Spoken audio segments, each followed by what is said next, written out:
Hi friends, మేమైతే భోజనం అన్నం అయితే తింటున్నామండి. అన్నం కూడా తీసుకొచ్చాం వచ్చేటప్పుడు. అది కొద్దిగా ఆకలి దాని వేసే అన్నం అయితే తీసుకొచ్చాం. పప్పు అన్నం అయితే తీసుకొచ్చామండి.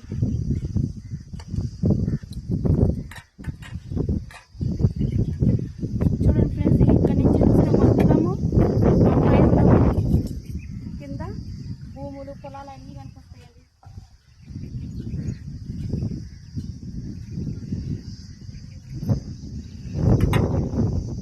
ఓకే ఫ్రెండ్స్, మేమైతే అన్నం తింటున్నాం. మీరు తిన్నారో లేదో కామెంట్ బాక్స్లో కామెంట్ చేయండి ఫ్రెండ్స్. ఇట్లా ఎంత బాగుంటుంది చూడండి, ఇట్లా కూర్చొని తింటే.